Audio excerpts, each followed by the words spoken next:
we ready? Yes, we are Okay, ready now. sorry. Thank you. Good morning, ladies and gentlemen. Good morning to you. I'd like to call this meeting to order. It's 10 o'clock, Thursday, November 17th. This is the regularly scheduled board meeting for the California Board of Equalization. My name is Malia Cohen, chairwoman of this body, and to my left is the vice chair, Mike Schaefer. Ms. Cicchetti, good morning to you. Could you please call the board meeting, please call the roll? Thank you. Chair Cohen, Present. Vice Chair Schaefer. Present. Member Gaines is appearing remotely. He will be joining us in a few minutes. In person. Oh, okay, I apologize. Member Vasquez, Present. Deputy Controller Eppolite. Present. All right, looks like we have a full quorum, and let's go ahead and get started. We will start with the Pledge of Allegiance. Please join me in rising, placing your right hand over your heart, and pledge allegiance to the flag. I pledge allegiance to the flag of the United States of America and to the republic for which it stands, one nation, under God, indivisible, with liberty and justice for all. All right, fantastic. I will open with just some opening remarks. I will pivot to my vice chair, Mr. Schaefer, who has a memory that he'd like to share with all of us. Mr. Schaefer? Yes, I wanted to announce that we lost a gentleman named Dion Rich this last week or two. Dion was known as the world's greatest gatecrasher. He went to over 30 Super Bowls all over the United States and crashed them. He says after 9/11 it's a little tougher to crash it, and he'd buy a ticket and try to crash it anyhow. The NFL had a wanted poster out on him. It's because he was, interfering with their security. He ended up being hired by FBI or other security to give lectures on how you catch a bad guy like him. It sort of reminds me of the movie Catch Me If You Can. He wrote 2 books on it. The Life of Dion Rich, the world's famous gatecrasher. He was a very much of a Republican, but he voted for Dion. He voted for me because I was his buddy. He's been up here to my inauguration 4 years ago and met everybody and sat in my seat in my office. He said, Mike, I vote for you because you're, even though you're a Democrat, because you're my friend, and I vote for Joe Biden. And I said, well, why do you vote for Joe Biden? Well, he has the same birthday I do. So he was a very lovable guy, and we all miss him, and he was a very important part of my work in politics. And I just wanted to mention out there Dion Rich of San Diego, California, age 93 on November 20th. So he almost made it. Thank you. All right, thank you. Mr. Vasquez.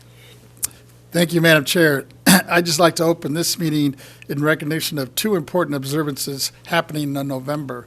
First, I'd like to highlight this week's celebration of American Education Week, which honors the educators who work in our nation's public schools, from teachers, school psychologists, speech language pathologists, to the custodians and administrative staff. This year's theme is Together for Safe, Just, and Equitable Schools. As a former teacher, I salute all the members of our schools communities who play such an important role in providing excellence in public education to our nation's children. Also, I would want to recognize the National Native American Heritage Month, observed every November in the United States, in which we celebrate and pay tribute to the indigenous peoples past, present, their rich and diverse cultures, traditions, and histories, and their significant contributions to the establishment and growth of the United States. As teachers, as scholars, as scientists, as doctors, as writers, as artists, as business leaders, and as elected officials, heroes in uniform, and so much more. They made immeasurable contributions to our nation. And just the last thing, I just got wind of it actually this morning. And some of you might have heard this tragic accident that took place actually in my district in Whittier, and several of these young cadets and sheriffs were going through a running exercise, and apparently this young man lost control of his vehicle and plowed into while they were running. And I know there's at least 5 that are very critical. So my hearts go out to their families and prayers, and hopefully things turn out for the best as much as possible. But that did take place, I believe it was yesterday morning. Yeah. That was Thank you, sad, Madam very Chair. tragic. Are there any other announcements? Okay, thank you. Ms. Cicchetti, please announce our first order of business. Good morning. Our first order of business is an announcement regarding public safety and boardroom procedure. Thank you. Good morning, Madam Chair and members. The board information announcement is as follows. First, I would like to remind the audience to silence your cell phones and any other wireless devices. The current COVID-19 guidelines for the Board of Equalization strongly encourage, but no longer mandatory, that all BOE employees must wear a mask while inside a BOE facility or while attending any BOE event. If needed, supplies of masks and hand sanitizer are available and can be found in the back of the auditorium. Public comment is taken on each agenda item. The public will be invited to comment during the matters before the board. If there are any members of the public wishing to speak before the board on any agenda item in person, we ask that you complete and submit to the Sergeant of Arms a public comment appearance sheet located at the entrance of the auditorium. If you wish to speak before the board by telephone, please dial the phone number and access code provided on our public agenda notice and follow the instructions of the AT&T moderator. If you intend to make a public comment today using the AT&T moderator, we recommend dialing into the meeting on the teleconference line prior to the beginning of your agenda item. We recommend this as the audio broadcast on our website experiences a 1 to 3 minute delay between the live stream and the live event. When giving a public comment, please limit your remarks to 3 minutes. The order that the board identifies public comments at the conclusion of an agenda item is as follows. First, we'll identify any public comment requests that we have received in the auditorium. Then we will identify any public comments received with the AT&T moderator. And lastly, we will read into the record any public comments received in writing in advance of today's meeting. This concludes the informational announcement. Thank you. Thank you very much.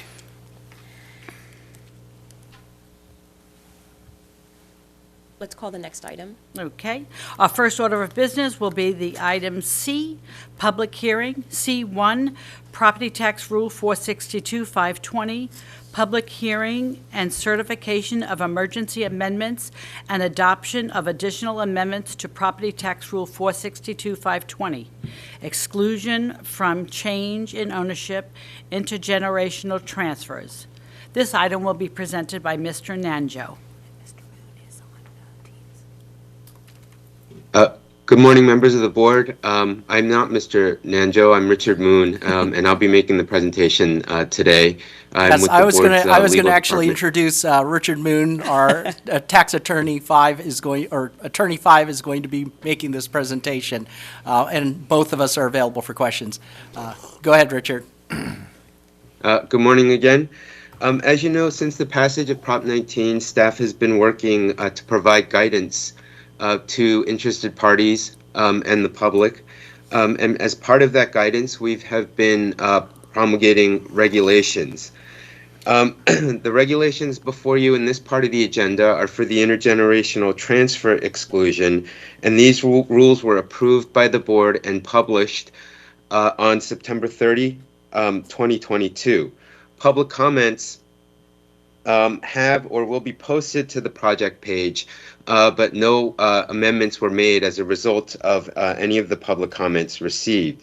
Therefore, we request your adoption of these rules as they are published in your materials so that they can be made official and the emergency amendments can be made permanent. Thank you, and I'm happy to answer any questions you might have. No questions at this time. Let me see, colleagues. Yeah, we don't have any, Mr. Moon. Thank you. Public. Let's see if we have any public comments.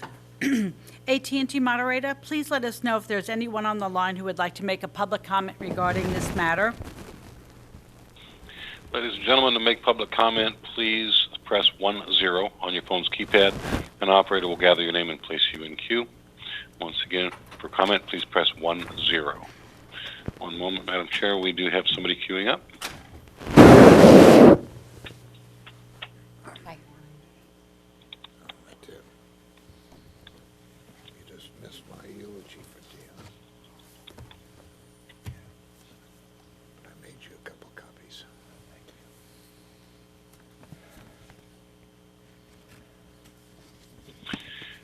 And our comment is going to come from Denisha Walton.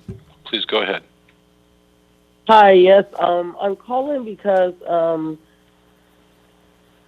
I don't know if you guys heard stories of what's going on with the Child Protective Services, but a lot of the social workers are abusing their power and having people working with them. You know, I'm going through a case right now where they forced my kids to lie on my husband about sexual accusations. Excuse me, caller. You know, they came and Excuse me, caller. This is a public hearing on a regulation. If you have public comments regarding the regulation, that would be appropriate. If you have a general public comment on matters not on the agenda, that's going to be called later on in the agenda. I'm sorry about that. Well, yes, I have a lot to say about that. So, Okay, then please listen for the N as in Nancy item. That's when it would be appropriate for you to make your public comments. okay, thank you, sir. Thank you, sir. Ma'am. We have no additional callers in queue for comment. Got it. Thank you. Just a minute. Mr. Vasquez has something to say? If there's no other comments, I was just going to move that we adopt Rule 462.520, exclusion from the change in ownership, intergenerational transfer as presented and heard today. Perfect. I accept that. I'll second that motion. All right, let's call the rolls. I'd like to first, if we could close the public hearing first, and then we could move on to the motion, and then we could continue. We're going to go out to the AT&T operator for the motion at this time. AT&T operator, can you let me know if there's anyone on the line who'd like to make a public comment at this time? And once again, to make comment on the motion, please press 1, then 0. An operator will gather your name and place you in queue. 10, please.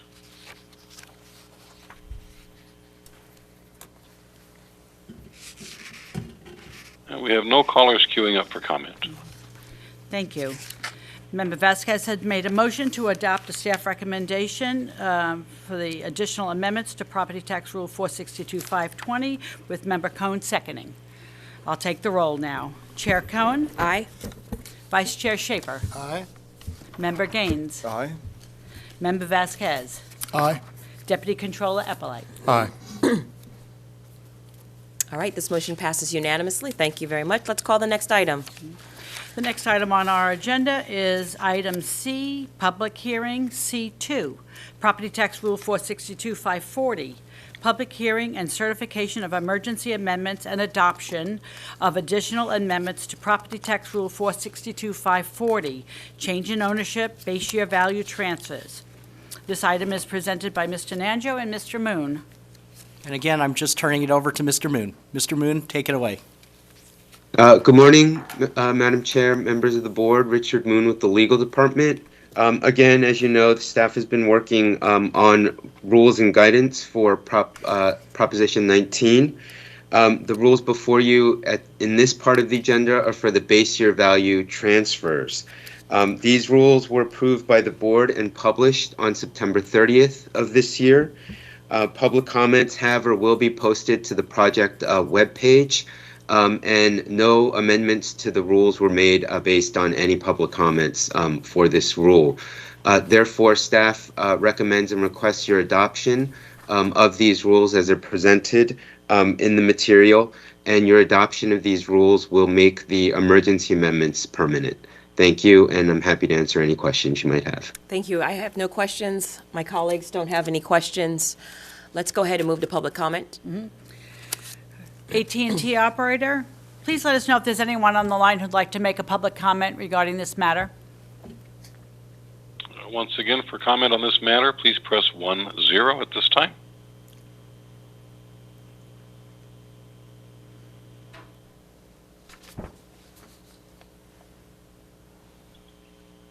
And we have no callers queuing up for comment. And just to clarify, that was the public hearing on this matter. Thank you. Thank you.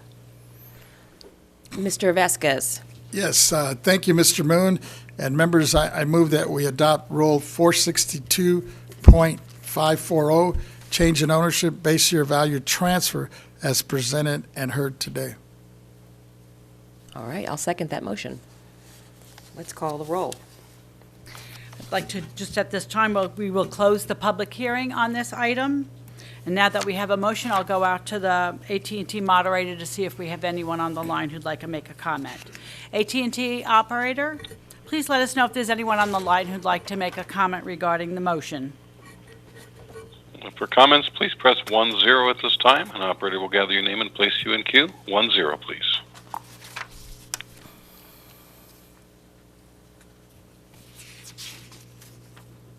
We have no callers queuing up for comment.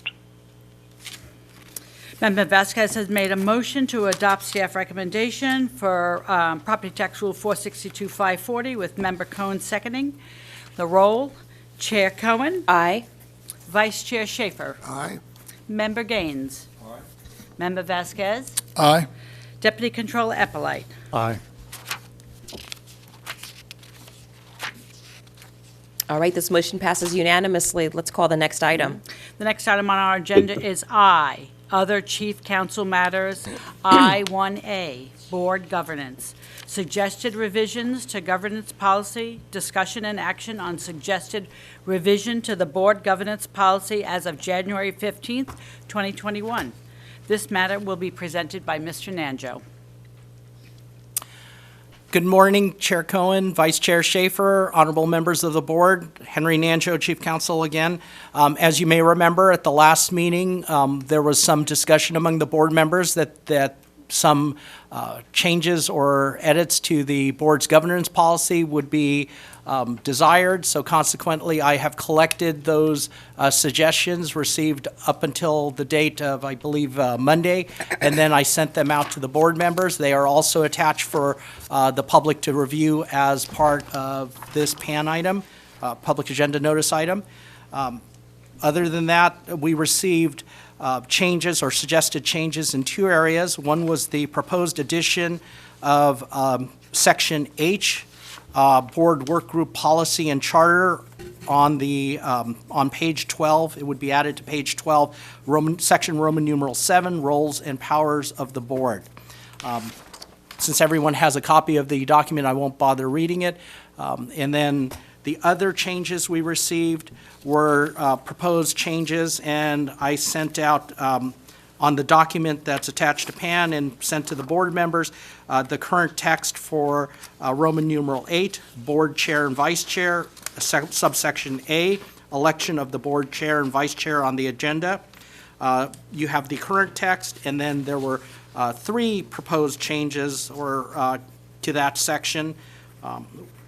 The proposed change C is just adding a sentence which could be added to either version A or B, but it is the board's discretion at this point, and I'm just here to facilitate any discussions. So if you have any questions, I'm more than happy to answer, but Yes. Back to you, I ma'am. just wanted to actually be a little bit more thorough in the presentation, just in case folks are listening or at Sure. home, maybe they don't have the document in front of them or have some kind of impairment.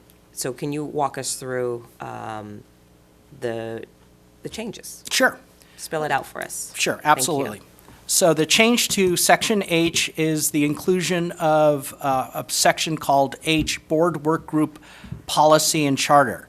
And the language is pursuant to the board's authority under Government Code Section 15606A to prescribe rules for its own governance and transaction of its business, and Sections 15609 to hold meetings each month at times and places in the state for performing its duties, the board has established the following work group policy and charter as the governance structure to be used when it determines committees are necessary or useful in addressing specific issues or concerns. 1. The work group policy is established to bullet, set forth policies that govern work group structure consistent with the board's constitutional and statutory responsibilities and this governance policy, all relevant law, and the board proceedings procedures. Bullet, guide the board in establishing and convening work group meetings while upholding the effectiveness and integrity of the board's processes, including oversight, accountability, transparency, efficiency, and decision-making. Bullet, identify and distinguish between the role of board members and their team members, as well as the executive director and agency team members. This work group policy applies to both board members and their staff. Section 2, chair, co-chair, and work group members. Bullet, in proposing and establishing a board work group, the chair or the board member will state its specific purpose and who will serve as the work group chair and co-chair. Once approved by the board, each board member will serve as a full member and participant of the work group.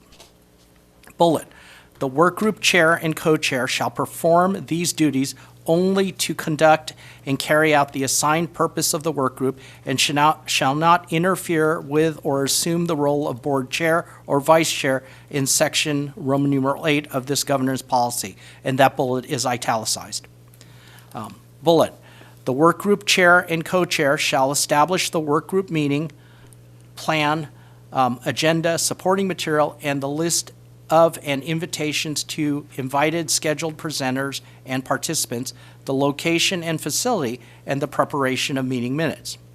Bullet, the chair of the board and executive director or designated team member will review the meeting plan for the legal and technical purposes and transmit it to the board proceedings division as appropriate.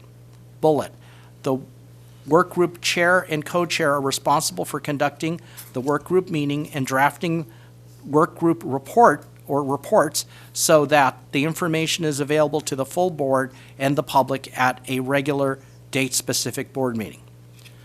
3, Section 3, notice requirements of the work group meetings.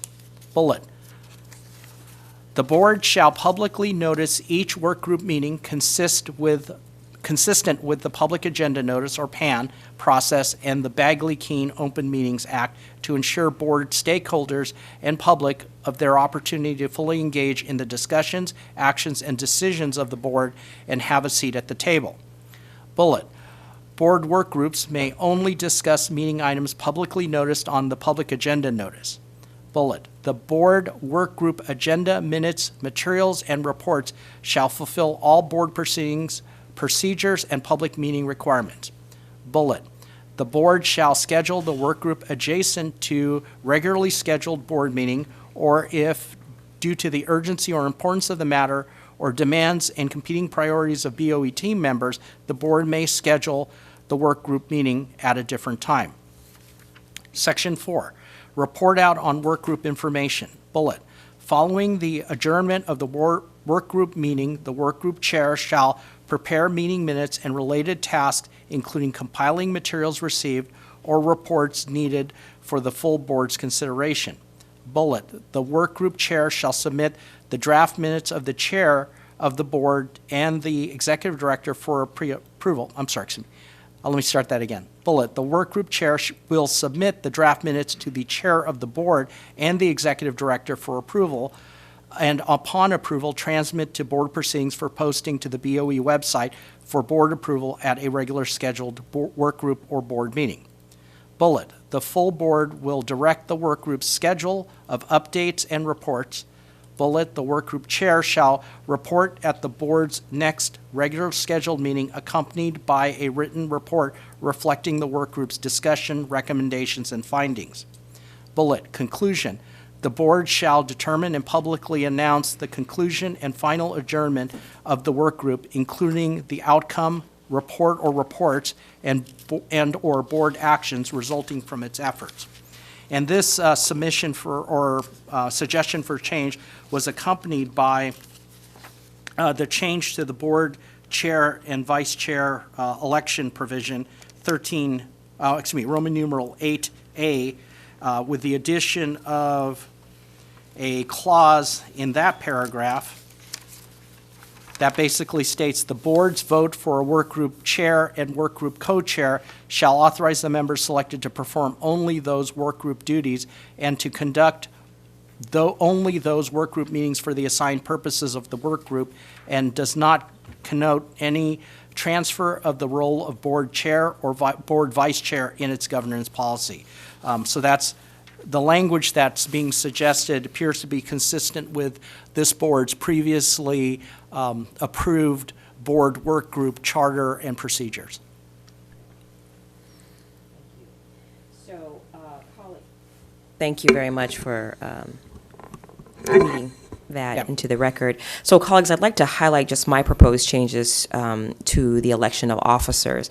And as I stated in a prior meeting, I believe that this is in the spirit of good governance and that we should consider the following amendments that, and this is on proposed changes B, page 13, section 8, board chair and vice chair.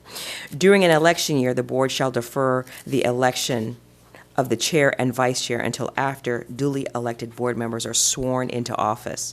In such instances, the board will place on the agenda an election to take place in January for the offices of chair and vice chair of the board. And then also, if we skip down a little bit, during an election year, the chair will continue to serve as chair until the election of new officers will set and approve the agenda in December for subsequent January board meeting. And if the chair is termed out or not reelected or decides not to run for reelection, the vice chair will serve as chair. If both chair and vice chair are termed out not reelected or decides not to run for reelection, the executive director will have the state controller call the first meeting to order pending the election of officers. So there's no limit on serving consecutive terms. And if there's a tie vote, the currently serving chair or vice chair, as the case may be, shall continue to serve. So these, again, are proposed changes. I believe I've covered them before. That is where we are. I don't know if there's any questions. Yes, Mr. Vasquez. Yes, thank you, Chair Cohen. With your proposal, I just have a few questions for Sure. Mr. Nanjo. I recall you told us several times over the past 4 years that by consensus of the board, we can change the governance policy language or place an election for chair or vice chair and on the agenda at any time. Is that correct? Yes, that is correct. Let me specify a little bit. The item would have to be placed on the agenda, governance of, as it was in this case, and based on a simple majority vote, the governance policy can be changed either one time or permanently by the board members. So although we could postpone the election by making a one-time change or suspending a provision, we could also place an election on both the December and the January agendas. Is that right? Yes, that would be the board's pleasure. Either way, what are our options in terms of interim chairs and vice chairs between December and January when the current chair, like in this situation we have now, was elected to another post? It would depend on the post that the person is elected to. The only concern or challenge would be, as in this case, if the chair is elected to the controller position, the chair would only be able to serve until he or she is sworn in as controller, and at that point, if that same person was designated chair of this board, that would create a conflict of interest situation. Namely, specifically not with regards to this board, but the fact that the chair of this board and the controller serve as board members to the franchise tax board board, that would create a conflict because essentially you would have one person who has two positions. And Mr. Vasquez, very keen, you're absolutely right, this could be a potential conflict, but my recommended amendments address this issue. I don't think it does. Oh, yeah, it does. Am I correct or incorrect on this one, Mr. Manager? That's the only reason I It was states bringing that it the up. vice chair will then step in. Yeah, and even without that change, that's what That's would the be what standing happened, governance yes, rule. because at Yeah. that point, the chairperson who is controller would not be able to serve as chair. So in a case where the chair cannot serve, the vice chair would step in. Right. Yes. So I guess my question is that, but the way the governance is written now, the vice chair wouldn't be able to slip into the chair position unless he or she was elected in December. Is that correct? Well, I mean, the way the The way the language is the written. way the language is written now, the election takes place in December, so you would have a vice chair at that point. So, Right. Yeah. Correct. Sorry. So, while I hear your concerns, I would just opt to just leave that section of our governance as is, because we do have an opportunity to agendize it in December. And if for some reason there isn't a consensus, then we go back to the potential of an interim or the vice chair stepping in until the new member is sworn in January. That's an option, right? Correct. And there's nothing that prevents the board from having an election in December and having an election in January or every month. Exactly. Long as Wouldn't be efficient, but it's possible. That part, it wouldn't be efficient, it wouldn't be prudent, and it wouldn't present well publicly. If we did what? I'm sorry. Had an election in December, turned around and decided to have another one in January. Well, I'm and not say- proposing we do that. I know, but But what I- you're proposing is, I think, what you're proposing is that we continue to keep the governance structure the way it is. Yes. And what the problem with that, even with the original writing of the languages, is that it does not take into consideration new board members. So, and essentially, you are silencing a future board member, your future colleague that you're going to be relying on for votes, from even having an opportunity to not only participate in a vote, but also be in consideration for a leadership position on the body.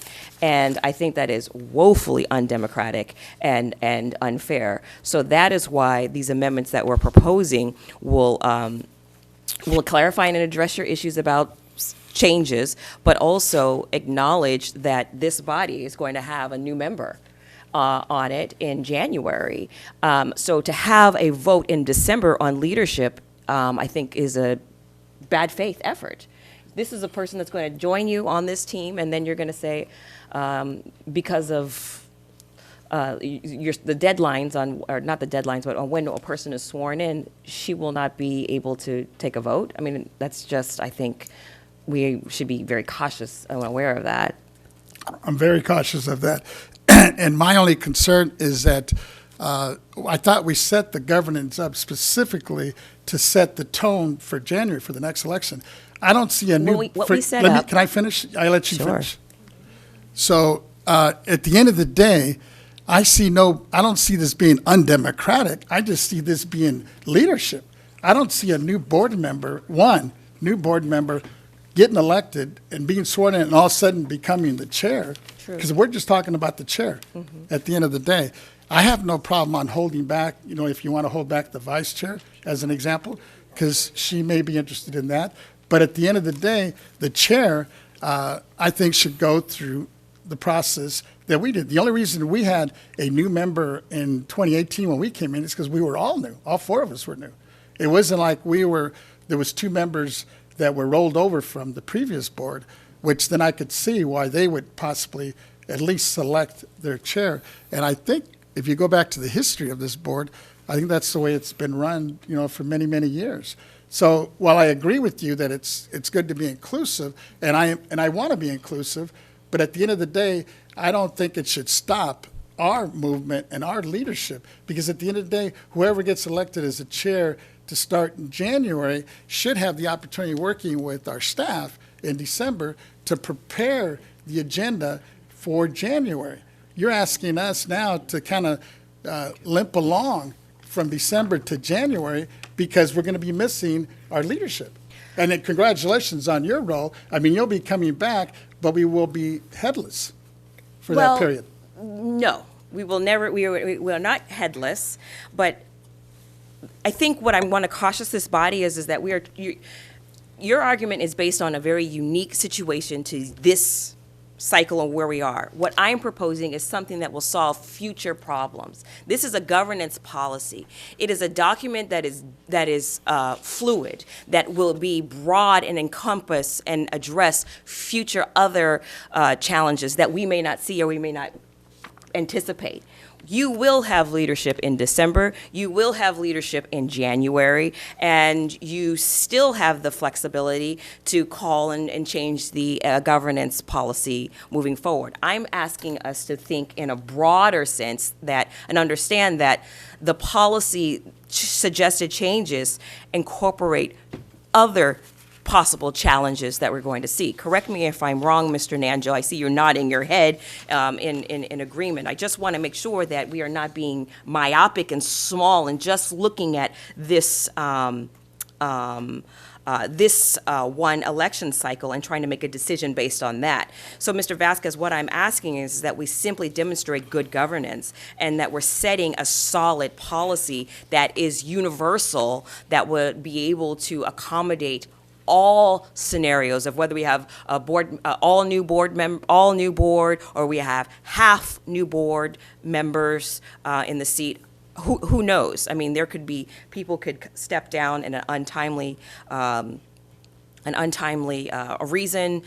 Someone can get sick. Someone can, anything can happen. And so what this policy that I'm proposing, this slight amendment, actually just accommodates for like these types of fluctuations, so that, you know, so that leadership is definitely clear.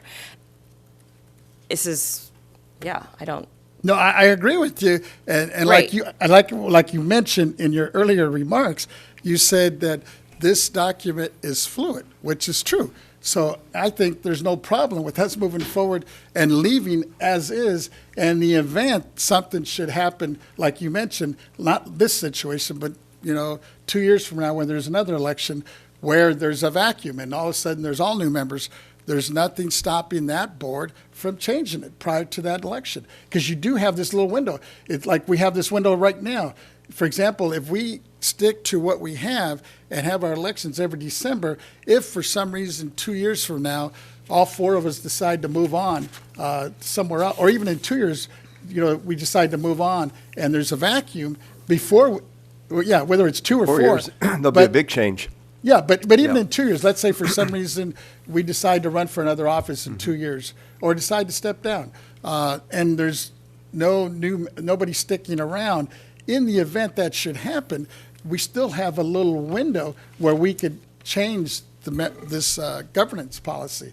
So you're making it sound like this is set in stone. It's not set in stone. This is a very fluid document that could be changed at any time. Actually, fluidity, that's the word I use to describe. I'm not saying that this is set in stone in any way. Yes. I see what we saw what happened when we were sworn in. It worked. Mr. Yes. Schaefer is here to lead in January. And what it is you're presiding over basically the election, and then the gavel is then turned over. So I don't fully appreciate nor understand your concerns.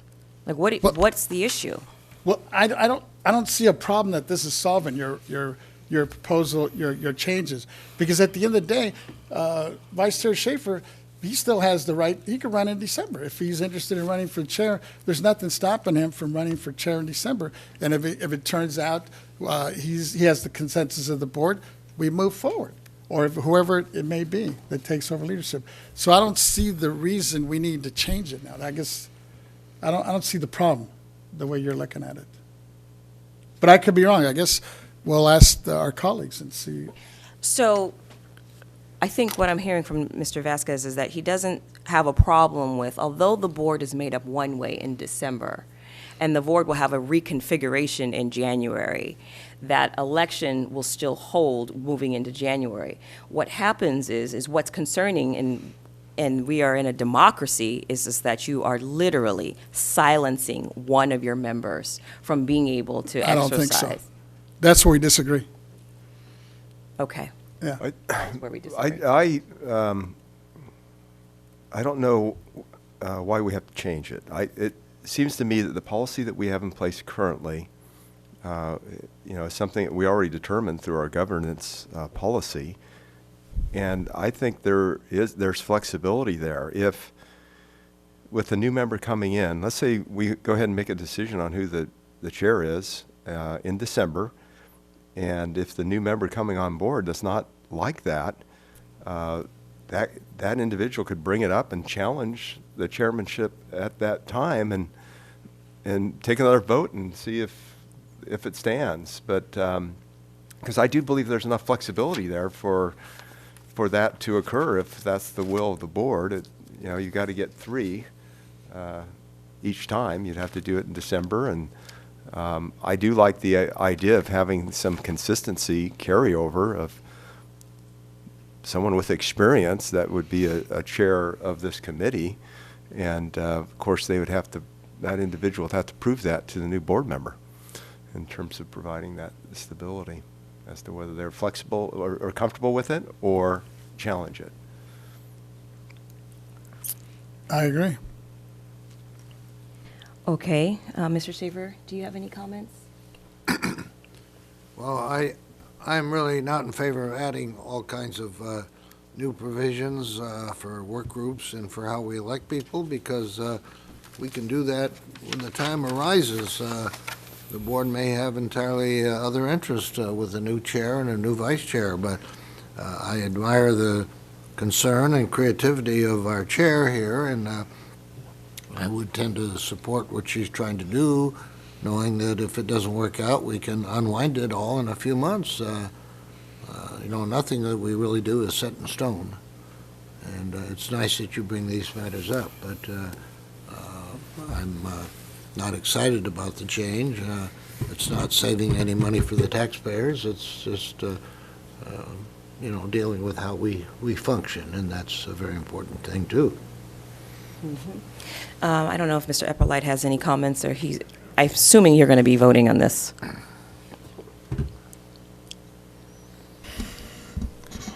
I'm not going to be voting on this item, but I have a concern about some of the specific language that's going to be adopted. So, you can raise your concerns now if you'd like. Yes. On 2 of the proposals that are before us, and on the existing language, I wanted to bring to the members' attention that 2 of the proposals include language, and the existing language include in the first sentence of the paragraph A replacement language, which provides, quote, or earlier if there is no December meeting. And that's in the existing language of paragraph A. I'm sorry, can you repeat that one more time? Sure. Quote, and if you look in section A, the first sentence, it ends with the clause, or earlier if there is no December meeting, unquote. So you're proposing new That- language? The deletion of some language. So from, your proposal is about cleanup language? yes. Got it, okay. And I just wanted to point out to the members, under current law, Government Code Section 15609 mandates that the board shall hold regular meetings each month at times and places within this state as the chairperson directs. Before this, under this statute was amended in 2009, Section 15609 provided that, quote, the board shall hold regular meetings at the state capitol each month and may hold special meetings at such times and places within the state as the chairman directs, unquote. Based upon this government code statute, then, it would be inappropriate to include any statement in the governance policy that there might not be a board meeting in any particular month of the year. As such, I would recommend that any language approved today delete the clause, quote, or earlier if there is no December meeting, unquote, from its proposal. If approved, as the government code clearly mandates, monthly Board of Equalization meetings. So that's my recommendation. Okay, so just for the record, the recommendation is a little bit off topic on what we were talking about. So that's okay, we'll accept them and we can take them up. And let's go to see if there's any public comment, and then we will skip taking action on this item and we'll move forward on the agenda. Thank you. Thank you, Mr. Eppolite, yeah. AT&T moderator, can you let us know if there's anyone on the line who'd like to make a public comment regarding this item? Ladies and gentlemen, to make comment on this item, please press 10 at this time.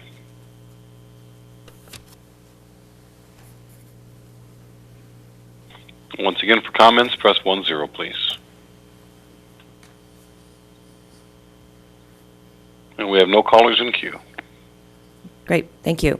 All right, so we've taken a little bit of public comment. We're going to table this item to later on in the agenda. Let's call the next item, please. Thank you, board members. Thank you, Mr. Nanjo. Excuse me, Madam Chair, just a procedural question. So where does this leave us? You're going to, We're tabling this for later on in the agenda today.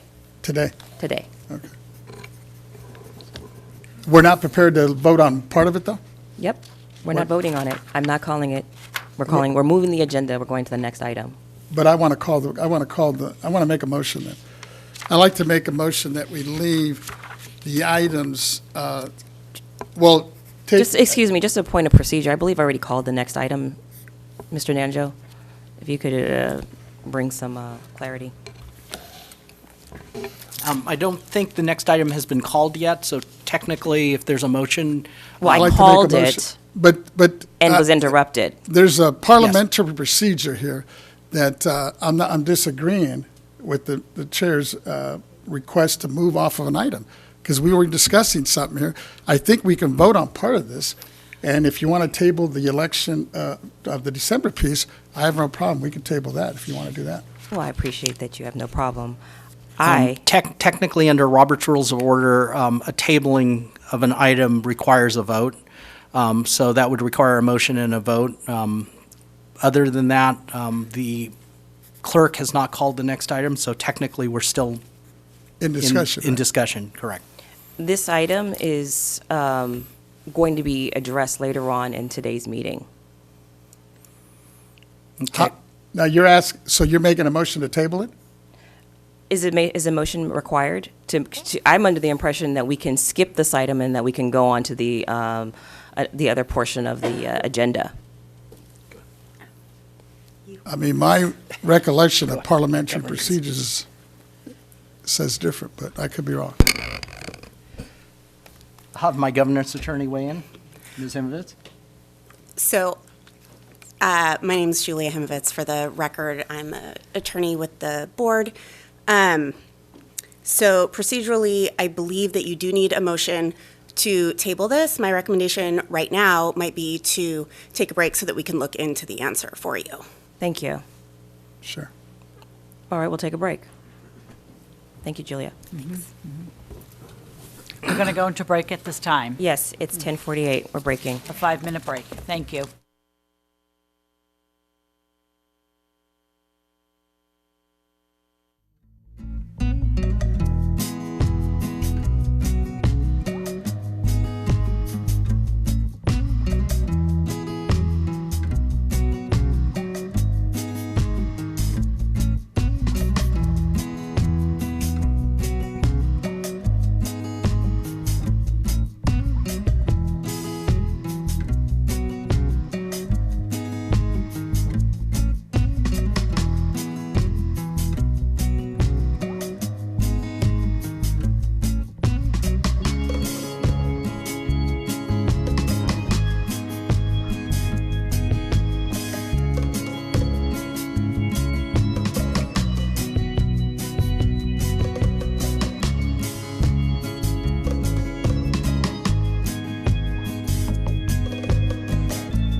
Excuse me, Chair Cohen.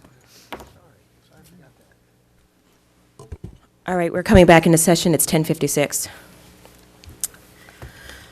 So we looked into the issue, and in order to table the matter, it will require a motion from Correct. yourself. Sure. Okay, thank you. Well, I'll make a motion that we continue this item for later on in the agenda, and I would like a second on that motion.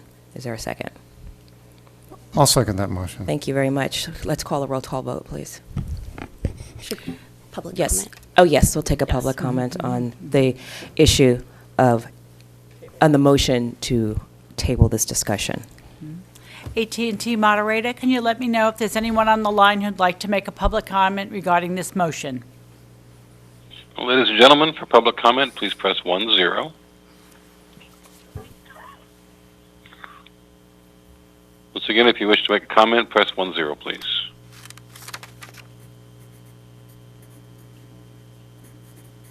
We have no callers in queue.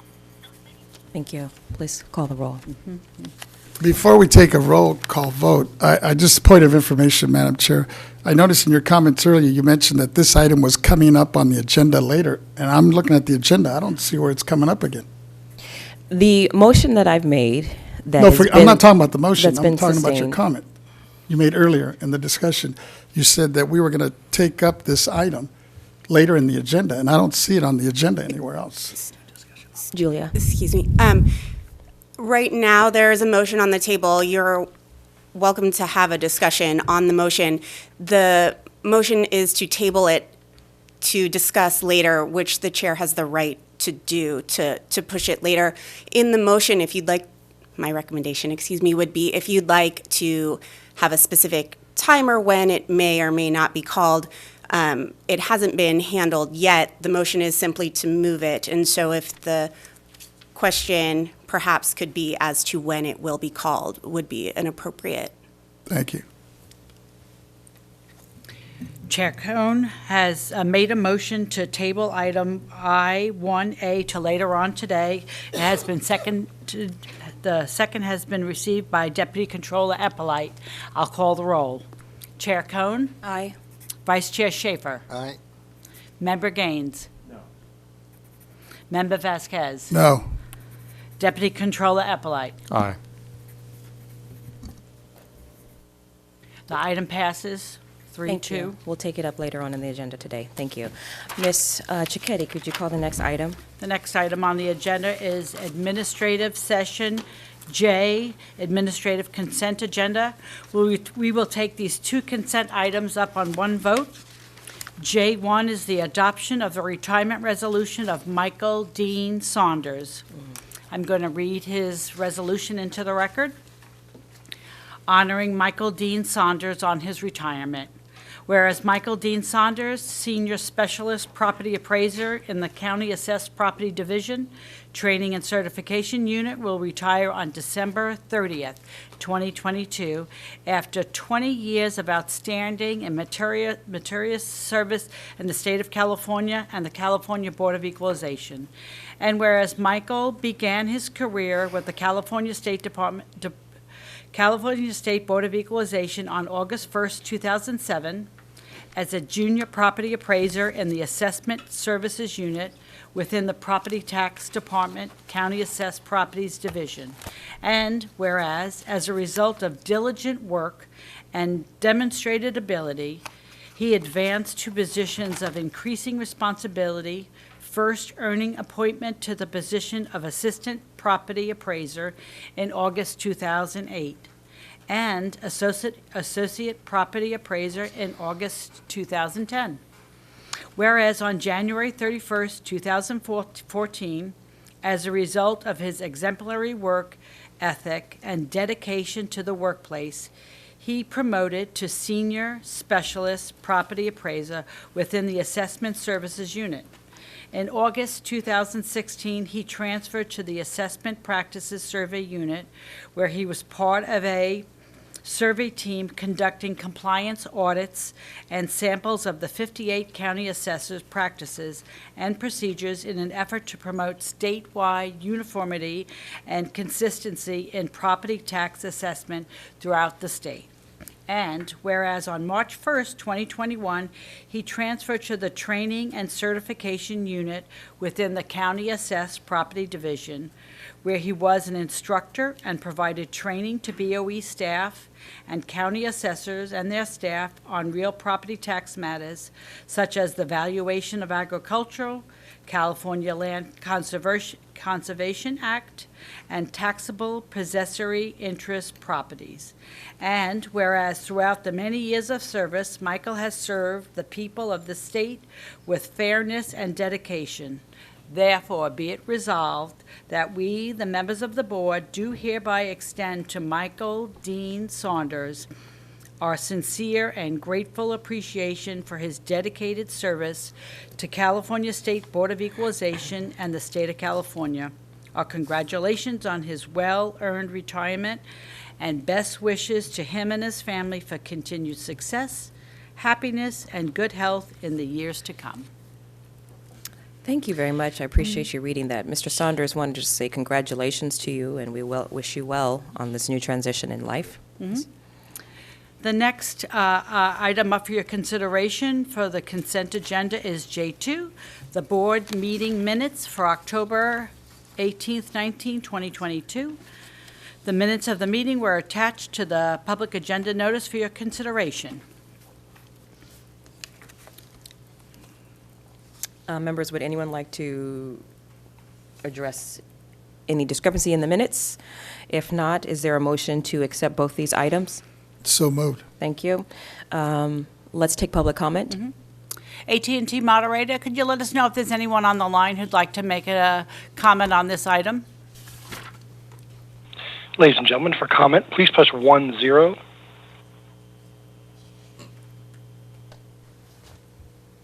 Please press 10 for comments. Madam Chair, we have no callers in queue at this time. Thank you very much. Let's keep moving. I just wanted to make sure we had a second on that. Mr. Vasquez made a second for the No, record. I made the motion. No, I made. Oh, did you make the, I'm I sorry. made the motion and you made the second. Oh, I guess I made the second. Just wanted to clarify for the record. Okay, thank you for that clarity. Sure. Chair Cohn has made the motion to adopt a retirement resolution of Mr. Saunders and the October 18, 19, 2022 minutes. And Mr. Vasquez, second. I'm going to take the roll. Chair Cohn? Aye. Vice Chair Schaefer? Aye. Member Gaines? Aye. Member Vasquez? Aye. Deputy Controller Eppolite? Aye.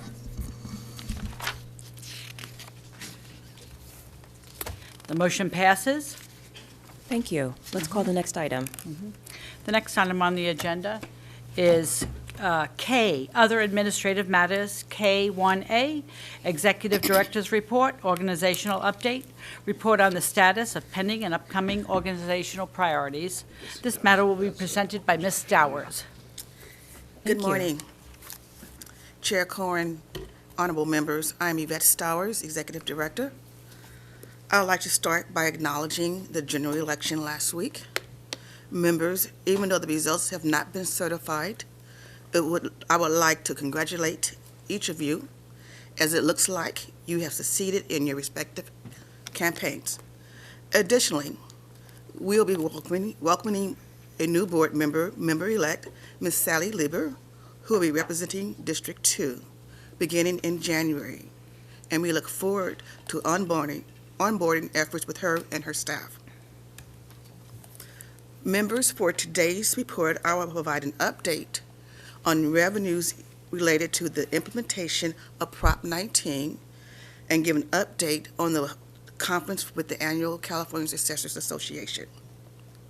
Members, last month's meeting, the board requested an update on the revenue impact related to Prop 19. As a brief recap, Prop 19, titled the Home Protection for Seniors, Severely Disabled Families, and Victims of Wildfire or Natural Disaster Act, was approved by voters on November 3rd, 2020 general election. In short, for today's report, the Department of Finance has indicated that there is no revenue impact for fiscal year 2021-2022. However, let me provide a little bit more background. While the BOE plays a critical role in the implementation of Prop 19, it is the Department of Finance, the California Department of Tax and Fee Administration, and the State Controller's Office that are responsible for administering the revenue impacts. Prop 19 added Section 2.2 of Article 13 of the Article 13A of the California Constitution to annually allocate any additional revenue or savings that accrue to the state due to the additional local property tax revenue from implementation of property tax changes, as calculated by the Director of Finance using a calculation prescribed by the measure in the following manner. 75% to the newly created California Fire Response Fund, which shall be appropriated by the legislator to expand fire suppression staffing, and 15% to the newly created County Revenue Protection Fund, which is continuously appropriated to reimburse counties and local agencies with a negative gain or revenue decrease, resulting from the Prop 19 tax changes. Section 2.2 requires the Director of Finance on or before September 1st, 2022, and annually thereafter through 2027 to calculate the additional revenue and savings that accrue to the state from the implementation of 2.1. The measure specifies that in making the calculation, the Department of Finance should use actual data or best available estimates where actual data is not available. The Department of Finance is also required to certify the results to the legislators and to the controller no later than September 1st of each year. Two interactions between the local property tax and state budget are relevant in the calculation. First, personal income taxpayers can deduct real estate taxes from their gross income, thereby reducing their tax liability. Hence, an increase in local property taxes will lead to a decrease in the state personal income tax revenue.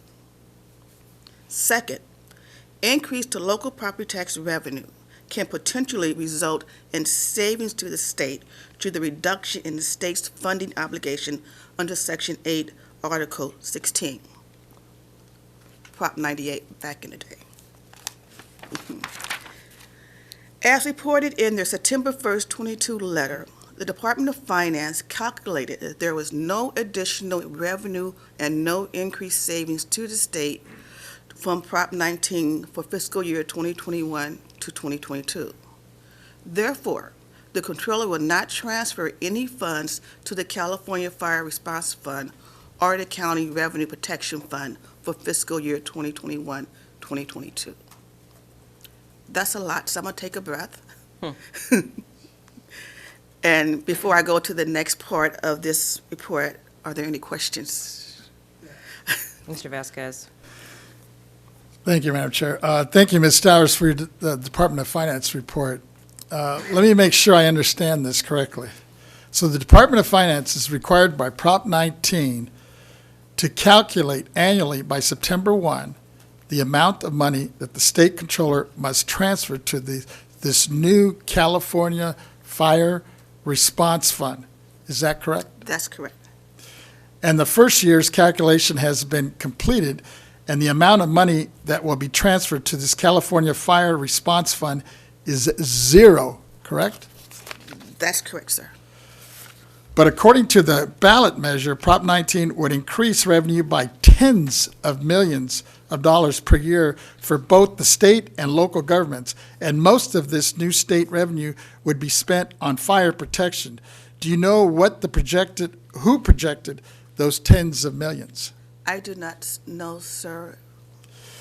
I'm afraid, and this will support the accusations of 60 or more taxpayers who testified before us in our annual Taxpayers Bill of Rights hearings on August the 30th, that Prop 19 had misled voters and was triggering major property tax increases on the inherited properties, often wiping out the wealth of lower and middle class families whose parents and grandparents sacrificed to become property owners, intending to pass that property on. And I mean, the only good thing is that the senator that created this disaster legislation lost his bid, so he's no longer in public office. But at the end of the day, the public was fooled because you just confirmed what I thought all along. This is not even going to help the firefighters. I mean, it was supposed to generate this money the first year. We're in year 2, and it's still zero. I understand your concern, sir. I didn't do the calculations. I know you Department of didn't, Finance but I think did. the public needs to hear this. Yes, Thank you. I understand. Is there anything else to your report? I think Member Gaines had a question. Yeah, if I could.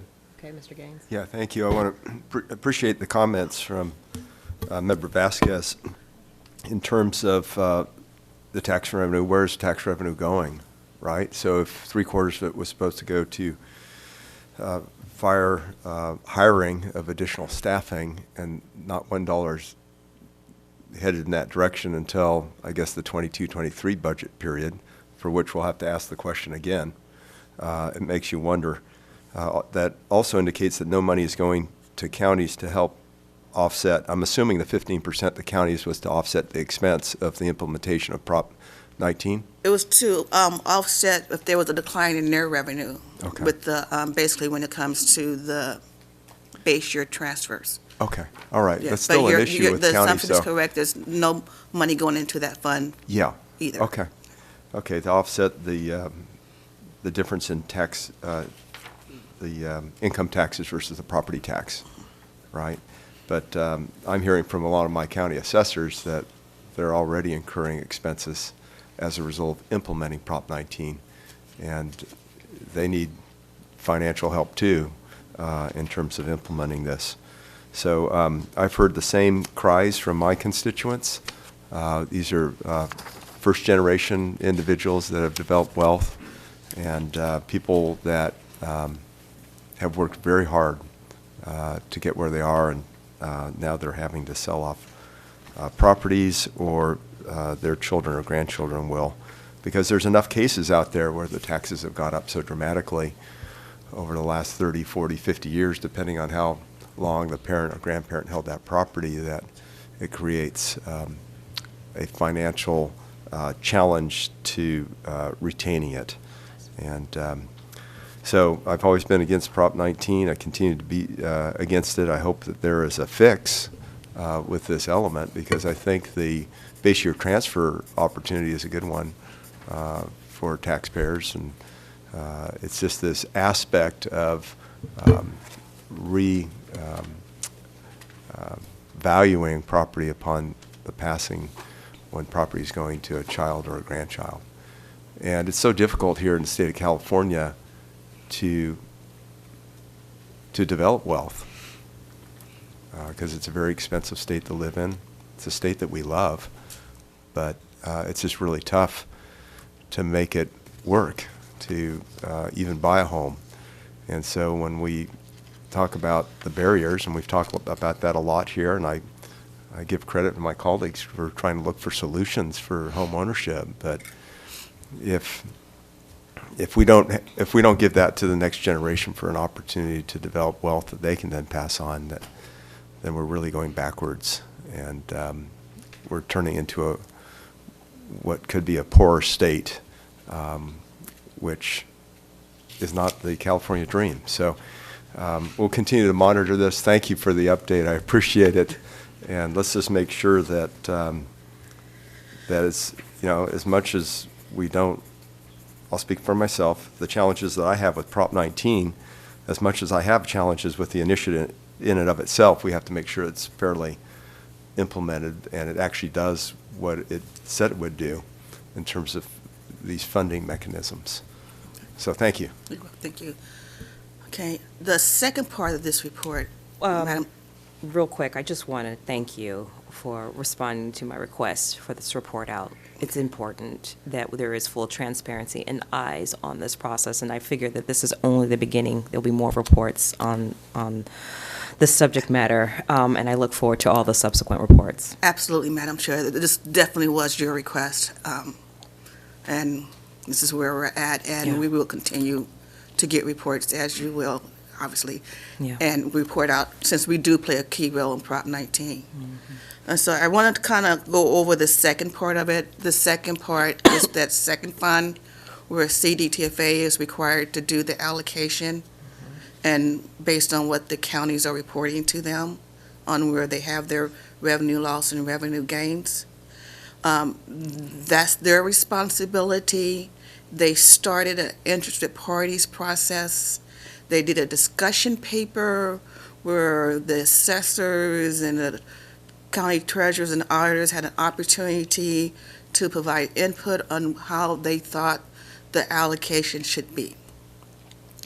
I know there's been several assessors that's spoken to you guys about this process and felt like they weren't being heard.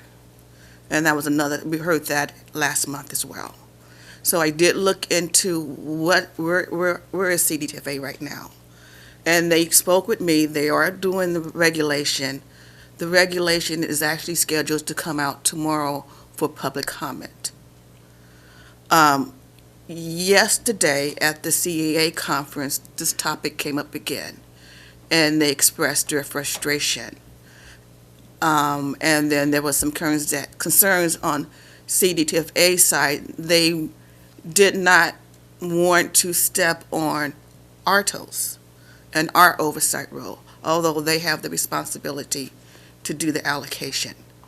So acknowledging the pain and the issues that the assessors are feeling, I expressed that I would be more than happy to be that bridge, reach out to CDTFA, coordinate with the California Assessors Association so that we can speak with one voice on what they need for this allocation to work.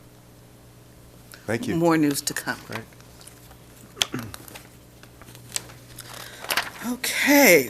Mr. Eppolite has a Yes, comment. Mr. Eppolite. Thank you for your leadership on that. Yes. Much appreciated. So that kind of puts me into the conference. My second item, we had the 120th annual CEA conference in Solano County. This year's meeting provided an opportunity for collaboration, engagement with all partners in property tax administration with the 58 county assessors and their newly elected assessors. I would like to thank CAA for inviting the BOE to attend and participate, and I would like to acknowledge that CAA was very happy and impressed with our participation. They were very pleased to see whether they saw members or their designees. So, Great. yeah. Good to hear. Yeah. Okay. Next week is Thanksgiving. Therefore, I would like to take the opportunity to wish members and the entire BOE family a happy and healthy holiday. And family members, I would like to take a moment to send our condolence to former Executive Director Brenda Fleming on the passing of her father, Mr. Donald Joyner, on November 5th. And I'd like to ask that today's board meeting be adjourned in his honor. His service was this past Tuesday. We had great representation from the executive team and the executive office, board member staff, and since I was at the conference, I participated via Zoom. That completes my report. Thank you. The team will provide presentations on day-to-day operations. Thank you. The next item on the agenda is Other Administrative Matters, Executive Director's Report, K1B, Operational Priorities, Report on the Status of the Operational Priorities of the BOE. This matter will be presented by Ms. Renati. Good morning, Chair Cohen and honorable members. I am Lisa Renati, Chief Deputy Director. Today I'll report on some of the agency's operational priorities and projects. The first item is our workforce capacity. Due to our improved recruitment approaches and over the past 2.5 years, we have achieved better outcomes and have greatly reduced our vacancies. We continue to actively recruit our remaining vacancies using our lessons learned and leveraging the services of CDTFA. These include active participation in in-person and remote recruitment fairs, creation of recruitment materials, augmented recruitment training, use of multiple recruiters from diverse backgrounds and units within the agency, targeted online recruitment, and establishment of a career opportunities webpage. As we continue to ensure that we have the workforce capacity we need, we acknowledge there are some confines in our current classification structures. To address these issues, we are actively engaged in a classification study of our appraiser and auditor-appraiser series and exploring the use of alternate classifications. These activities and possible changes will require various reviews, analysis, and approvals. Therefore, we expect this to be a long-term project. We are confident that these endeavors will serve the agency well in the future. The next item is in regard to the agency's strategic goal regarding workforce development. Over the last 2.5 years, we've expended tremendous efforts in creating and filling new positions for our administrative and legal infrastructure, bringing new property tax staff on board, and filling key supervisory and managerial positions. Over the last few months, and for the foreseeable future, we will devote our efforts to the implementation of our workforce development and succession plan. This plan includes an intentional focus on knowledge transfer through practical experience and mentorship to ensure our new staff and managers have the tools needed to successfully perform and grow in their roles as the next generation of property tax subject matter experts. Members, this concludes my report on the agency's day-to-day operational priorities. If you have any questions, I would be happy to answer them. I don't have any questions. Let me see if my colleagues have anything. Yeah, I do, if I could. Yes, Mr. Yeah. Gaines. Thank you, Ms. Renati. Can you indicate where we stand in terms of new hires, and are there new retirements? I don't have, I know we have some retirements Okay. coming up. I don't have the exact number. Okay. As far as new recruits, we did not make any new recruit, did not have a new recruit. We had Okay. one person accept and then decline the position, so Okay. it's a All net right. zero. All right, thank you. I had a comment. Please. Ms. Renati, when you have a retirement, you give us a resolution of the person's service, and the discussion is 100% BOE of what he or she has done with the BOE. I would like to, if the person has any humanistic experiences, like maybe a family, or maybe they play the violin, they went to UC Berkeley or something like that, outside of the workday with us, I'd like to see that added to their resolutions. Thank you for the suggestion, Ms. Vice Chair. All right. Seeing that there are no other questions, is there more to your presentation? Yep. And then the next item on the agenda is Other Administrative Matters, Executive Director's Report, K1C. Proposition 19, Implementation Project. Report on the status of the agency's Proposition 19 Implementation Project. This matter will be presented by Ms. Renati. Again, Lisa Renati, Chief Deputy Director. I will provide an update on our Prop 19 implementation project. A high-level implementation plan is attached to today's agenda. I'm happy to report that the status of the implementation of Prop 19 is green, meaning no issues to report. The BOE has a dedicated webpage to Prop 19, which can be accessed through our homepage. That webpage does include updated guidance, frequently asked questions, related legislation, and any other resources that we've come across to assist our taxpayers. As of this past Monday, our Prop 19 webpage has received approximately 490 unique external page views since we launched the page in November 2020. So 2 years, about 400 we can round up to 408,000. This includes an additional 9,093 unique page views since last board meeting. This concludes my presentation on the topic. I'm available to answer any questions. Thank you. Any questions on this side?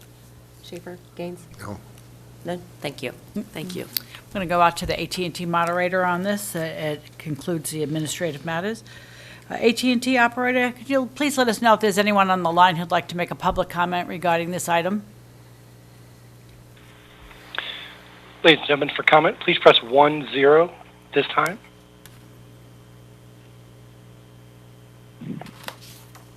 Again, please press 10 for comments.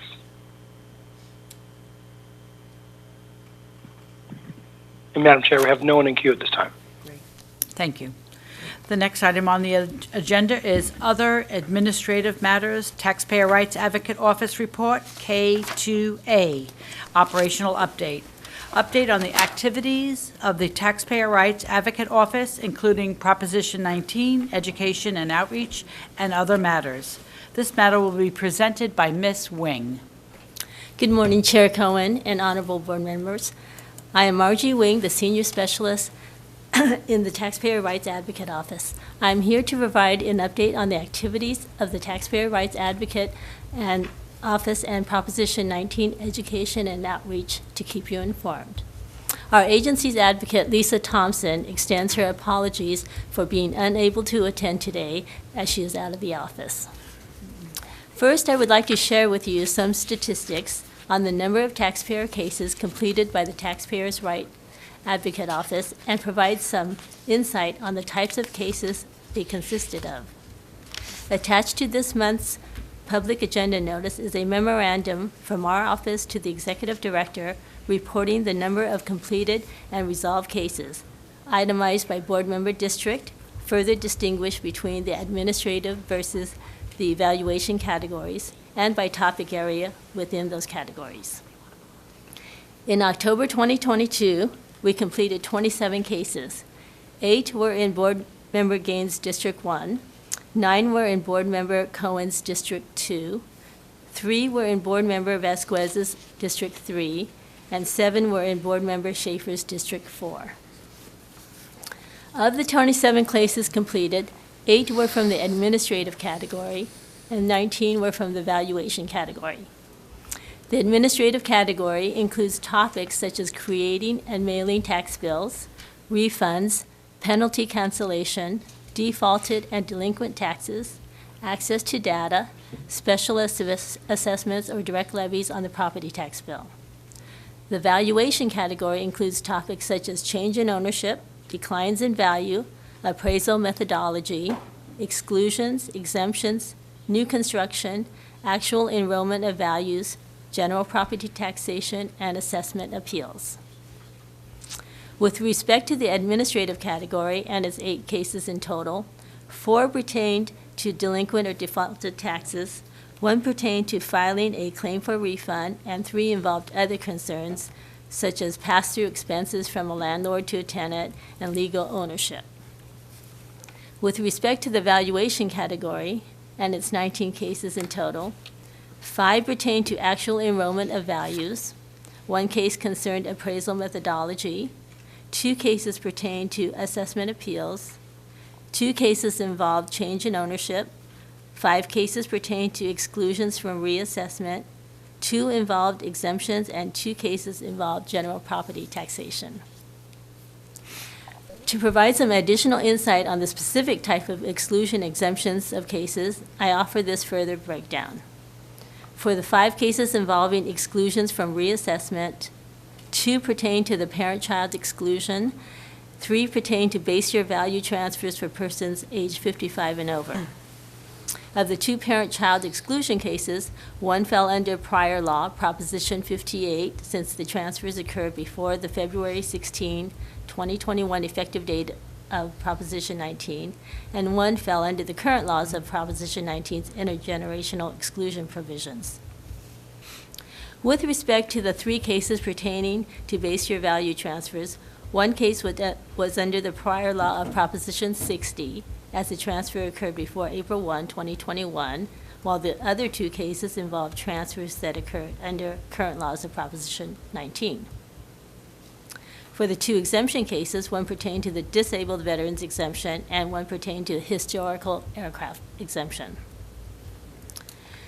To provide an additional insight on the nature of cases that our office works on to assist taxpayer, I offer an example of a case our office worked on in October to help the taxpayer resolve his concern. This example case involved a taxpayer's request for a base year value transfer from one county to another county under Proposition 19. The taxpayer contacted our office after the base year value transfer had been granted because he was concerned that the new tax bill on his replacement home indicated an assessed value greater than the assessed value on his original home in the year that he sold it. The taxpayer thought it was an error because the market value of his original property was greater than the market value of his replacement property, so there should not have been any excess value added to the transfer value. Additionally, both transactions occurred within a month of each other, so there was no need to adjust the transferred value for the California Consumer Price Index, as our agency's guidelines in LTA 2022-009 explains for interim periods when the replacement is purchased after the original property is sold. And this is also clarified in our agency's property tax rule 462.540 subdivision C3. Our office reached out to the county assessor's office to obtain information on what the original property's factored base year value was prior to the sale and its market value at the time of its sale that was reported to its office on Certification of Value Form BOE 19C. When a taxpayer applies for a base year value transfer in a county different from where the original property was located, the county assessor's office where the replacement property is located requests completion of BOE 19C certification of value from the county assessor's office where the original property is located. As you are aware, our agency prescribes forms for county assessors to use statewide. The certification of value form is one of those forms developed by our agency after the passage of Proposition 19. The form provides key information needed to determine the replacement property's new taxable value. Our office researched public information on the taxpayer's original property for its original purchase date and purchase price, its base year value, and calculated the factored base year value up to the date that the taxpayer sold it some 19 years later. We confirmed that it was consistent with the property's factored base year value reported by the assessor on the certification of value form. We explained to the taxpayer that the assessed value on his original property at the time of the sale was actually not the factored base year value. Instead, the property was assessed under a decline in value status, also known as a Prop 8 value, where the market value of the property is less than its factored base year value. We helped the taxpayer understand that the assessor was following the law by transferring the factored base year value of the original property and enrolling that value rather than the Prop 8 assessed value that was identified on the assessor's most recent property tax bill for the original property. In this case, the factored base year value was approximately $40,000 higher than its Prop 8 value. And we provided support that the law specified it is the factored base year value that is transferred, with resources to Revenue and Taxation Code, Section 69.6, LTA 2022-009, and Property Tax Rule 462.540. Since the purchase price of the replacement home was substantially higher than the transferred factored base year value, the taxpayer still benefited from the base year value transfer for persons age 55 and over under Proposition 19. Additionally, for this taxpayer, we assisted him with the disabled veterans exemption by coordinating with the assessor's office on expediting the processing of his claim so that it could be reflected on his property tax bill before the deadline to pay the first installment for fiscal year 2022-23. The next item I would like to report on to keep the members informed is our work associated with Proposition 19, education and outreach for taxpayers. As reported in last month's meeting, our office completed its work on 8 information sheets to help taxpayers understand property tax laws and exclusions available to them. Specifically, these information sheets targeted the provisions for base year value transfers for seniors and disabled persons and for parent-child and grandparent-child exclusions. That completed our update to 4 information sheets that we published from July 2018 and June 2020 to reflect the changes due to passage of Proposition 19 and the development of our 4 new information sheets published earlier this year from June to August to reflect the new laws of Proposition 19. The information sheets are under the Publication 800 series and are available from BOE's main website and on the TRA webpage. To announce the availability of the information sheets on the agency's website, Letter to Assessors number 2022-051 was released on October 28, 2022, which included copies of the 8 information sheets. Assessors will be able to direct taxpayers to the LTA or the TRA website in their efforts to provide education to taxpayers regarding base year value transfers and intergenerational transfer exclusions.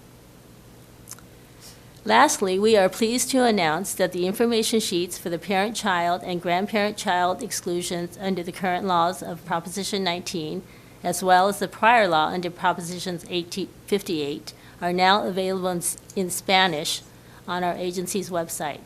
They were posted just last week. The information sheets can be accessed through our agency's main publications webpage and our TRA webpage. The communications officer, Peter Kim, will be promoting them on social media shortly. At future board meetings, the TRA office will provide further updates on the activities of the TRA office to keep you informed. That concludes my update. Thank you. Thank you. Colleagues, any questions? Mr. Vasquez? Ms. Wing, first of all, thank you for that in-depth report, and just want to congratulate you and Mr. Moon and your staff, or actually, I guess it was Mr. Kim, Peter Kim, for finally putting this thing in Spanish as well. Right. Appreciate it. Thank you. Question, if I could. Yes, Mr. Gaines. Just, you referenced that there was a refund. Do you have any detail on that? I'm sorry, the refund? Yeah, one of the administrative cases indicates Oh. a refund, and I'm just curious as to what would be the nature of a refund. I'm sorry, I don't have the specific details here with me. Okay. But we could get back to you. Yeah, if you you'd could. like to- Yeah, just general information on terms. it. I'm not Sure. looking for any, I just wanted the nature of what a refund would be. Okay. And what would spur that inquiry. We will get back to you on that. Great, thank you. You're welcome. That's it. Thank you. Thank you. We normally had scheduled on the agenda to break for lunch at this time. Oh, you know what? Before we go forward, I forgot to go to the moderator. Right. Let me do that first. AT&T moderator, can you let us know if there's anyone on the line who'd like to make a public comment regarding this item? Ladies and gentlemen, to make public comment, please press 10 at this time.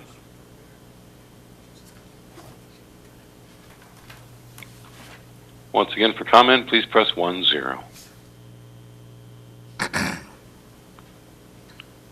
And we have no callers in queue. Thank you.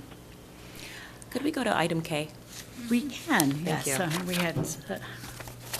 We're going to move to item K4A, Property Tax Deputy Director's Report, Operational Updates, Report on the Status of Pending and Upcoming Projects, Activities, and Departmental Issues, including Prop 19 implementation, actions and guidance, letters to assessors, appraisal, training, and certification, and state-assessed properties. This item will be presented by Mr. Young and his team. Thank you. Good morning, Chair Cohen, honorable members of the board. My name is David Young, for the record. I'm the Deputy Director of the Property Tax Department. With me today, I have Ms. Glenna Schultz. She will be presenting part of the updates. And Mr. McCool, which is not quite here yet, so we will go ahead and move forward. So first for you, I have a update on the implementation of Prop 19 with the board's earlier action in the agenda item C. It represents our winding down of the rulemaking process. So far, we have done 3 rounds of rulemaking. The initial the initial rules, emergency rules, and this is to make the emergency rules permanent. So with that, our implementation part of Prop 19 is starting to wind down. Staff is shifting focus to more of the daily operational needs of Prop 19. We're continuing, of course, answering inquiries from stakeholders, taxpayers and assessors.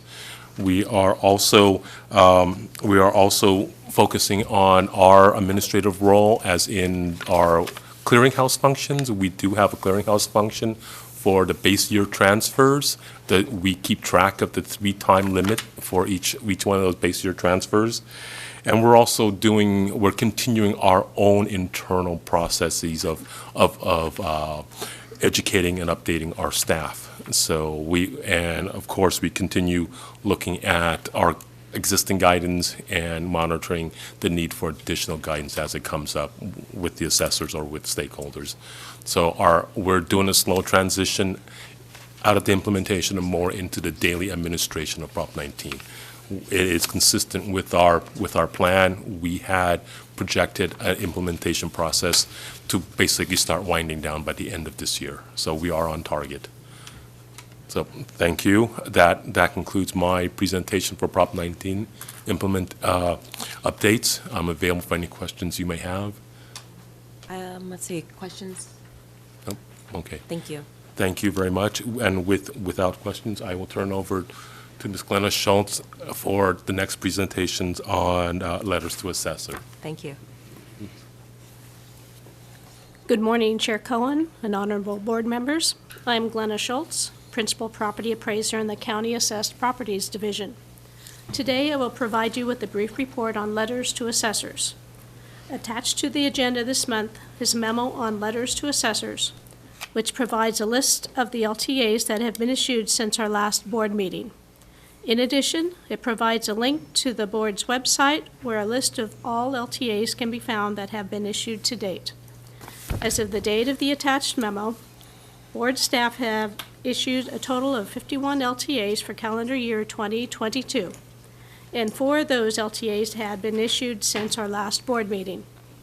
Those 4 LTAs are summarized as follows.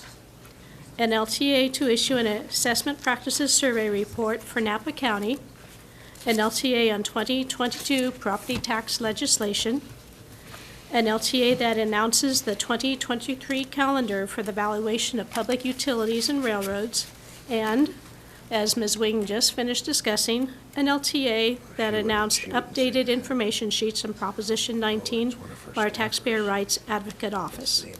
This concludes my report on letters to assessors. I'm available to answer any questions you may have. Mr. Vasquez has a question. First, before I forget, thank you, Mr. Young, for your efforts and basically your staff. I know they worked really hard on Prop 19, and they really rose to the occasion, given the confusions we still have. And I mean, it's a shame to hear for all this, it's still not going to really meet the goal in terms of the finance part. But Ms. Schultz, thank you for your work as well, especially with your department on the taxpayers' rights advocates with the LTAs, the information that you've worked on, especially the information sheets, I think are invaluable. I've been passing out, using it within my district. Really wanted to thank you for that and your staff. You're welcome. Okay. Anyone else? Thank you. Okay. I will now provide a brief report on the board's appraisal training and certification program. Since our last board meeting, we have taught 5 more classes of our most requested courses. So far, during calendar year 2022, we have taught 20 classes and trained a total of 513 students.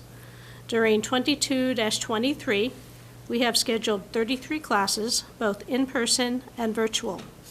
In addition to these classes, we plan on hosting 2 3-hour workshops, one on mineral property and one on taxable possessory interests. These workshops will be hosted via Teams and should be able to accommodate several hundred students.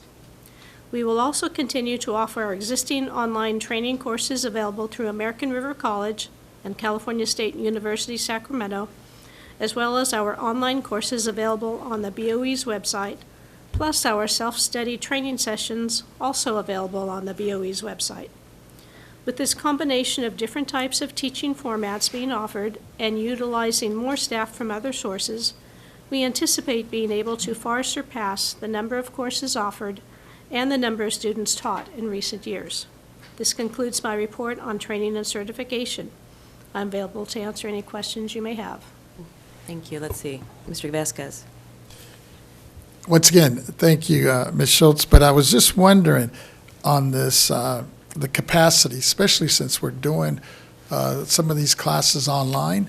And I know, for example, the 2-3 hour workshops can accommodate like 100 students. And I was just wondering, is there a limit on when you're doing it through Teams? Or is it just an issue of maybe the instructor finds it overwhelming when they're doing more than that?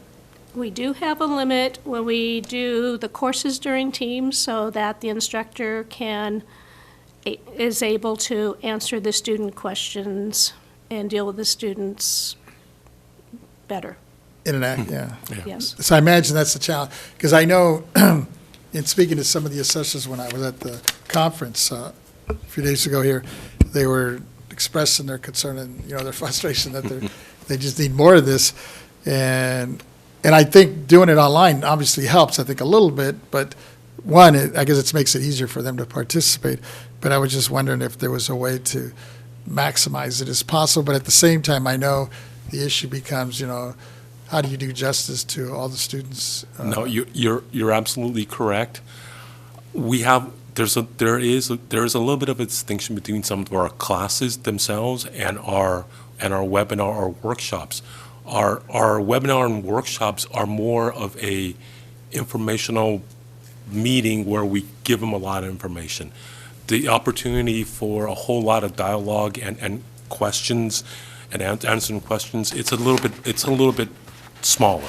Right. When we have a class, there's a lot of engagement with the students and the person and the instructor. So that one-on-one, that type of learning where it's very active, by its very nature, kind of sets a little bit of a limit on how many people can be in there. So while you can give a webinar to many people, in this case, we're hoping to be several hundred, it's less of a two-way learning opportunity.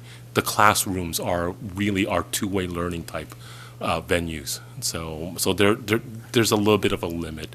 And we're finding, at least for us and the subject matter we teach, somewhere around the mid-30s, 35 to 40 is probably our upper end, where that interactive learning starts to fall off a little bit. No, I know that's a challenge when you're, especially I know as a former teacher, when you're trying to create that dialogue, you don't want in this case, they call it the subject, the student, to be just sitting there and you're just kind of dumping all this information on them. Yeah. Kind of like the banking theory they used to say, right? But exactly. At the end of the day, and I know it's a tough one, but I appreciate all the work you're doing on that.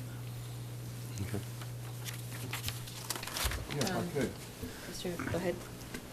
So just, it sounds like we're able to meet the demand, though. I believe we are at this point because while our virtual classes are full, the in-person classes have not been filled to capacity. Yeah, okay. All right, well, keep up the good work. Thank you. Thank you. All right, thank you. Okay, if nothing else, Mr. McCool is up next for the State Assessed Properties Division. Thank you. Good morning, Chair Cohen and honorable members. My name is Jack McCool, Chief of the State Assessed Properties Division. Today, I will be providing information on the status of upcoming work in our division. SAPD staff continue to work diligently on state assessed appeals. Later today, the board is set to act on 5 petitions. Additionally, the final round of appeals conferences took place last week, and staff are currently working to review material that was requested as a result of those conferences. The final group of petitions will be presented before the board at the December board meeting. SAPD staff are also currently preparing the annual newsletter mailed to each state assessee. This newsletter provides key information regarding how to file annual property statements, provides key dates and deadlines, and also provides a detailed listing of key staff to contact for specific topic areas. In addition to being mailed to each state assessee, the annual newsletter is also posted to our website. Our staff are also busy updating the annual property statement forms and instructions. This involves collaboration with the Forms and Publications Unit at CDTFA.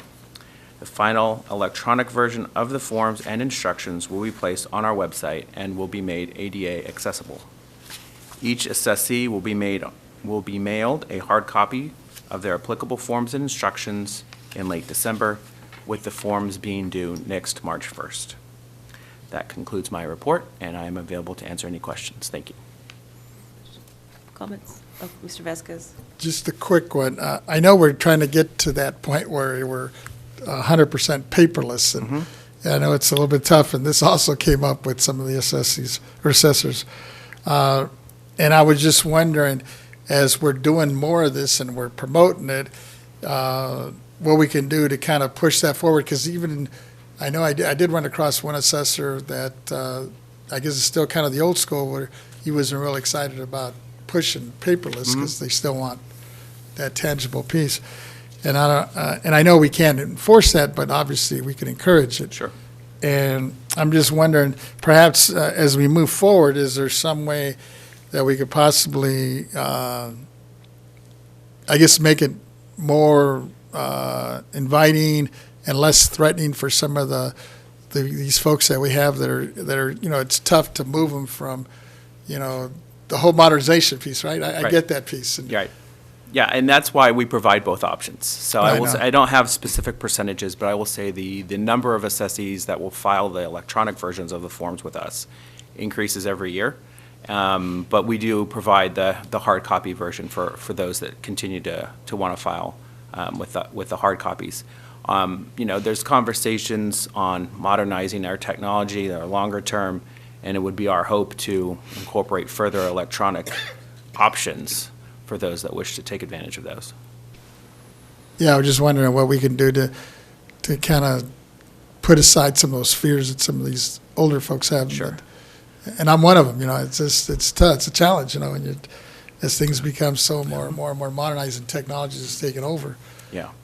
It's a challenge. All right, thanks. Definitely. All right, anyone down on this end? No? Okay. Thanks, Mr. McCool. Thank you. That should conclude our presentation. Let's go to the AT&T moderator. AT&T moderator, is there anyone on the line who'd like to make a public comment regarding this matter at this time? Ladies and gentlemen, to make public comment on this matter, please press 1, then 0. Once again, for comments, press 1-0, please.